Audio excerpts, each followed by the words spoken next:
அவசியம் எல்லாரும் செய்யணும்னு சொல்லி கேட்டுக்கிறேன். தமிழ் சினிமாவுடைய ரொம்பவே பிரபலமான இயக்குனரான பாக்கியராஜ் அவர்கள் காலமாகிறதுக்கு முன்னாடி கடைசியா அவர் பேசின ஒரு வீடியோ இப்போ அவருடைய போன்ல இருந்து சமூக வலைதளங்கள்ல வைரலா பரவிட்டு வந்துட்டு இருக்கு. அதுல அவரு அப்படி என்னென்ன விஷயங்கள்லாம் சொல்லியிருக்காரு அப்படின்றத பத்தி இந்த வீடியோல இப்ப நம்ம தெளிவா பார்க்கலாம். ஹலோ, எல்லாத்துக்கும் என்னுடைய பணிவான வணக்கம். நம்ம ஆடுதுறை பாஸ்கர் அவர்கள் நாடகத்தில் அப்படியே அவருடைய ரத்தத்தோடு ஊறி போன ஒன்று, அந்த நாடக கலையை வளர்க்கணும் அப்படிங்கிறதுக்காக ரொம்ப சிறப்பு எடுத்து தொடர்ந்து நாடகங்களை போட்டிருக்காரு. இது கமர்ஷியலாக இல்லை, அந்த கலையில் நாடகங்களில் அவருக்குள்ள பற்றுதலை அது காமிக்குது.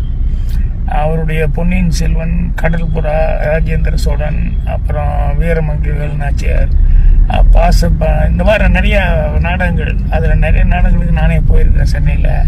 இப்போ ஜூலை 12ஆம் தேதி அண்ணா நூற்றாண்டு நூலகம் அந்த கலையரங்கத்தில் அங்கே உள்ள சாயங்காலம் 6 மணிக்கு 5:30 மணிக்கோ அந்த நாடகம் ஒன்று போடுறாங்க.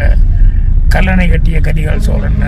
எனக்கு அவசியம் அதில் கலந்துக்கணும்னு ஆசை. ஆனால் அன்றைக்கி எனக்கு சங்கத்தினுடைய தேர்தல் அது இருக்கிறதுனால முடியாமல் போயிடுச்சு. இல்லைன்னா நான் கலந்துக்குவேன். அவசியம் எல்லோரும் கலந்துக்கோங்க. அந்த நாடகத்துக்கு உங்களுடைய பேராதரவு கொடுக்கணும். ஏன்னா இவ்வளோ தூரம் நாடக கலையை வளர்க்குறதுக்காக இவ்வளோ சிரத்தை எடுத்துக்கிறதுனால நம்மளால் முடிஞ்சது நாடகத்துக்கு போய் பார்த்தா அதில் இருக்கிற கலைஞர்களை பாராட்ட வேண்டியது தான்.